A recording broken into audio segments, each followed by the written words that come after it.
I read once that to know your real priorities, you have to look at your calendar and see what fills up your actual day. Apparently, my highest values at the moment are finding the Zoom link for that meeting that I have scheduled. Our time right now, our days, our calendars are wonky. Some of us have too few things on them. Some of us have too many things. Some of us have too many things that happen simultaneously, like childcare and work somehow. Many of us have just not the right things, not the ones we want to have on our calendar. And yet we are still thinking, even in this unusual time, about our time, about the choices we make about how to use it, how to spend it, how to waste it or luxuriate in it, about the commitments that we make with our calendar. We are exploring the theme of commitment this month. And I think we often imagine that word and think about relationships. And next week, indeed, our intern minister, Laura, will explore what it means to be committed to a relationship over the long haul, looking particularly at friendships in our lives, big, important friendships. But whether in relationships or work or family, it is true, I believe, that how we really live out our commitments shows up in our time. One of the things that has been interesting to me as I've talked with some of you over the last few months is hearing that on occasion, people are able to articulate that this pandemic has given them new and welcome awareness about their time. Families have talked about how with the disappearance of traveling teams and many of the regular activities that they schlep kids around to, they are rethinking what it means to be so scheduled, what it means to have expanses of time. People are noticing the seasons more. Sometimes they're settling into a different rhythm. And of course, sometimes we are just wondering how on earth it has been a year already, or how it has been only a year, and taking stock of what that year has meant to us. Taking stock, I think, might be a good idea for all of us anytime as we look at our calendars and think about our commitments. So I wanted to offer today a little guide to taking stock of our commitments, maybe even a little guide to commitment in general. I think of it this way, sort of when to say yes, how to say no, what to do about the things we feel like are really just our duty, and how to manage when we fail at our commitments despite our best intentions. That's what I'm hoping we'll cover, at least. Let's start with how to say yes, or when to say yes. One of the things I think about a lot is how to figure out what I really hope fills up my calendar. Of all the things I could be doing, all the justice work that calls to me perhaps, or all the fun things I might be doing, all the ways I could connect, all the books I could read, how do I know what to say yes to? How do I figure out a way to live my life so that I am propelled by joy, even, maybe especially, in my political work, in my justice work? The author and facilitator Adreinne Maree Brown wrote about this in her book, Pleasure Activism. Pleasure Activism is a book about being led by and honoring pleasure, personally and politically. And all through the book, though she looks at various different aspects of our lives, all through the book, Brown uses language that we most often associate with erotic pleasure. But she's talking here not about the erotic, but about the embodied, the felt in the broadest and deepest sense. She writes this: I began to move toward my own yes. I examined how my experiences of deep political alignment with people who wanted to collaborate had taught me more than years of battling with people who wanted to dominate me or compete against me. I began to make decisions about whether I wanted to do things in my life and in the movements I am part of by checking for my orgasmic yes, and to feel for resistance inside that small place in my gut that knows before I do that something is not a fit for me and will not increase my aliveness. As I facilitate these movements for social and environmental transformation with a focus on Black liberation, brown rights, I always prioritize how people feel. Is it a pleasure to be with each other? Does the agenda or space allow for aliveness, connection, and joy? Is there a yes at the center of the work? I love the way Brown invites us into this yes space, into the joy at the center. And I can resonate with it. The feeling I get when I'm doing something because I feel like I'm supposed to, and the feeling I get when I'm doing something because it gives me life. It makes me feel more alive to be engaged with it. I have a yes to that work. It feels relevant, actually, to me as a white person doing anti-racism work, to focus not just on the work of it, not just the duty of it, my job to do because of my privilege, but also the joy of it, the freeness of it. Like, we all need to get free from white supremacy, white people included. And the liberation that we will feel on the other side is beautiful. It's rich, a community where there's space for all people. I want to note my indebtedness to some of the folks from UUCA who attended the New Day Rising conference about a week and a half ago, and who have been having conversations since then, helping me to continue my own thinking about what it really means to feel joy in our work, to do it because of the richness and the freedom on the other side. So we know we want to make choices that bring with them a significant yes feeling. Yes, I want to be here. I want to sign up for this. I want to spend my time and fill my calendar with this work. How do we get there? I think it actually begins with increasing our capacity to say no, with being honest with ourselves about what we can and can't do, getting comfortable about what does not bring the feeling of joy or what simply doesn't fit into our calendar. What makes it so that our yes to something else would be so diluted as to be meaningless? That is a hard one. I was at another meeting at UUCA recently where, as the go-round, we were invited to share what we were making commitments to this spring. What did we feel moved to commit to? It was notable that 90% of the people around that circle said some version of, I want to commit to committing to less. They knew, right, that there was a need for them to say no to things because they wanted to say that big yes. They wanted to be able to say yes and mean it. So how do we grow that skill, the no skill? Saying no, especially to things that we care about or to people that we care about, can be difficult for us. And I think it is especially hard for those of us who are socialized as women.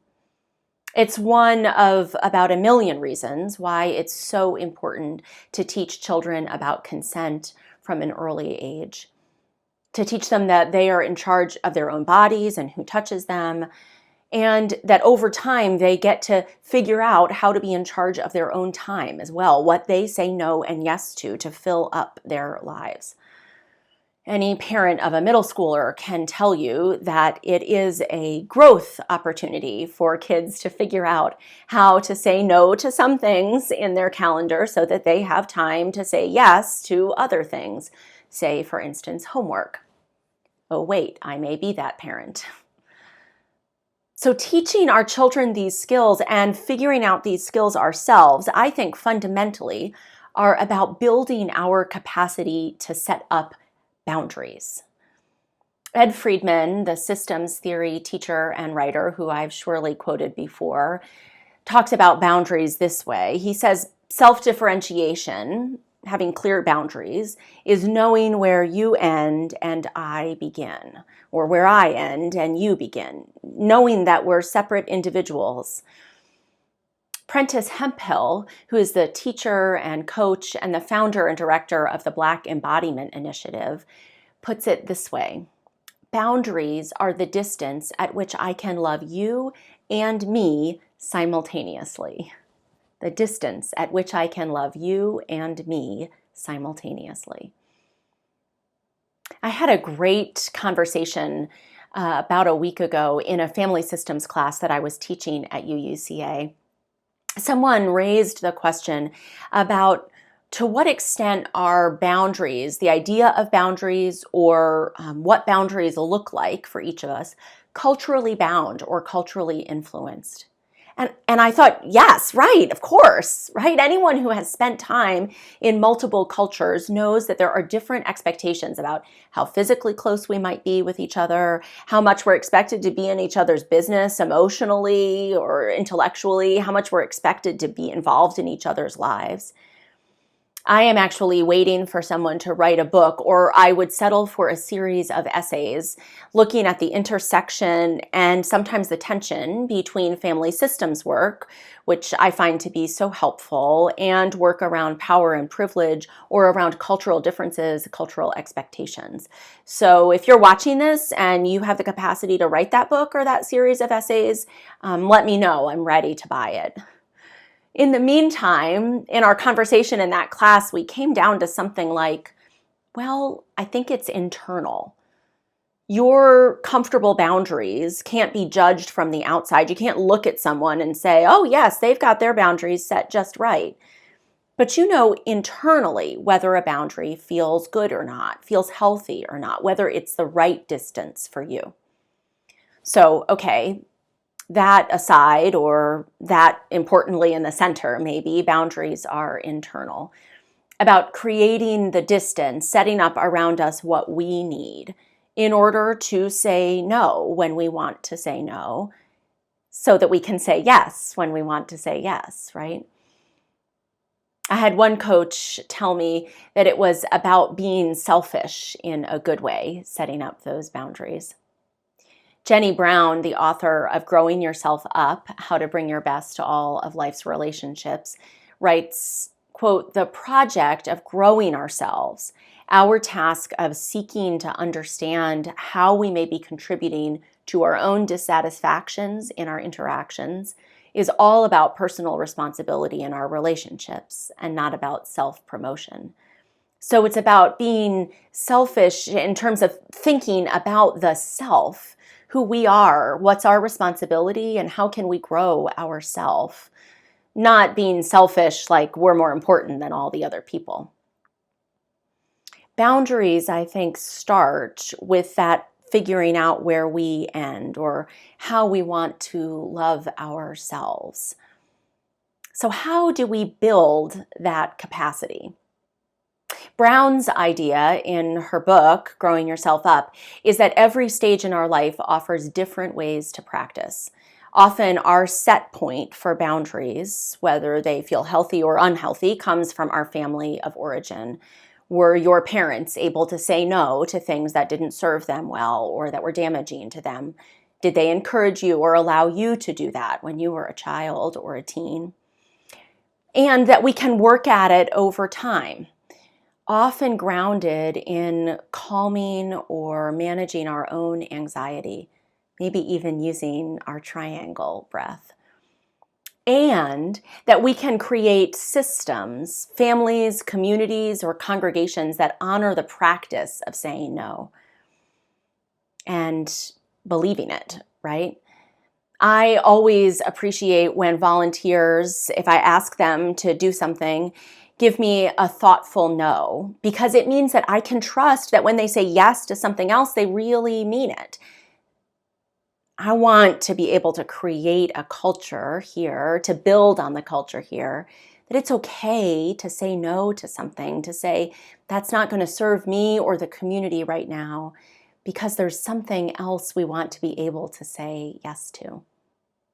So how do you really do that to grow yourself up, to build your boundaries, your capacity to set boundaries? I asked a couple of colleagues that question. Joanna Fontaine Crawford responded that she thinks it's about understanding that boundaries without consequences aren't boundaries, they're wishes. She went on to say, wishes are all well and good, that's fine, but don't confuse them with boundaries. Evan Carvel-Ziemer offered, it's about starting with deep self-awareness about our needs and capacity, grounding ourselves in truly understanding ourselves, what we can do, what we want and need, and then moving from there. Okay, so part of commitment is learning to really understand and create our no's, to set our boundaries and to hold them, so that we can say the embodied yes. But let's be honest, right? Some of commitment actually doesn't really feel like a beautiful embodied yes to what makes us feel alive. It might feel more like, if I don't bathe my child, he will smell, or if I don't clean the dishes, I won't have dishes to eat off. And out of that is born a commitment to, I don't know, I guess cleaning things, right? So how do we do that in our lives? How do we fulfill our commitments to the things that aren't making us feel alive, but rather getting us through the daily grind? I actually think it's in the if. If I don't clean the dishes, I won't have dishes. I got some great advice from another coach. It's possible the theme of this sermon is Amanda really likes coaching, which is true. I got some great advice about setting goals for myself. This was in the context of setting professional goals. Make sure when I set a goal that there's a so that attached. Like, why am I setting that goal? I'm not just, for instance, building my skills for recorded worship for no apparent reason. I'm building my skills for recorded worship so that I can connect better with the people that I serve. The reason behind the commitment, whether it's connecting with other people or having dishes to eat off, elevates the duty, the commitment that maybe doesn't itself make us feel fully alive and embodied in the world. It elevates it into the yes category. Yes, I am committed to this thing because there's a so that I really want to say yes to. So, what happens when we mess up and can't keep a commitment? Because, spoiler alert, we are human and that happens all the time. I turn back inward at these moments. And I think in particular about the acronym RAIN, R-A-I-N, first coined by Michelle McDonald, but perhaps familiar to you through the work of Tara Brach, who uses it regularly. Shortened, RAIN, which is essentially a tool for self-compassion and one we particularly need when we are feeling bad about ourselves, when we've messed up. RAIN stands for recognize the feeling. Allow it to be there, A. I investigate with kindness. What's happening with that feeling? What does it look like and feel like in our bodies, in our hearts? And then cultivate a natural awareness, not identifying with the experience, just aware of it. That last one feels both the hardest and the most important. I think it's about acknowledging the mistake without letting it totally define us. It exists, that mistake. We made it. Whoops. And it's not the sum total of our selfhood, which means we can move on and try again. That feels super important for everything. Relationships, moving past challenges and failures, both acknowledging our responsibility for them and not allowing them to define us. It feels important for our anti-oppression work, particularly for those of us with privilege who might make a mistake and need to notice it, investigate it, right? Allow it to be, and also move forward without letting it fully define us, because the moving forward is the important part. And it feels important for getting to our yeses, the big alive ones, the ones we want to commit ourselves to. Allowing ourselves to understand that we deserve to feel joyful yeses to things, even though we are people who sometimes, maybe often, fail. And using those failures as growing experiences to get to clearer no's, which lead to the more embodied yeses. It's all coming together. So there you go. My easy guide to commitment. Easy to say anyway. You want to be able to say a big yes. And your big yes can only exist if you're clear on your no's. Your no's can grow from a place of self-awareness and honesty. Sometimes you have to do things that feel like duty, but beneath the duty, there's a commitment to something bigger. And your failures help you figure out where the no's should probably be, which brings us back to the big yes. And that is what we ultimately want. A calendar filled with big yeses. We, all of us, are going to have some choices coming up, personally in our own lives and for the congregation as a whole. Choices as we begin to imagine the return to some kind of hybrid, different, new normal life together. And we're going to need to figure out personally and as a congregation as a whole where the no's are, as well as where the big yeses are. And what it means for us to make our big yes commitments to the joy we want in our lives, to the beauty we seek to create in our community, to our mission in the world. That is a lot of calendar to fill. The yeses are only going to get there when we figure out the no's. And I hope and believe that we are going to come through the failures and the figuring out and the honesty and self-awareness, that we are all, individually and collectively, going to be able to say yes to a whole lot of beauty and justice in the world. May it be so.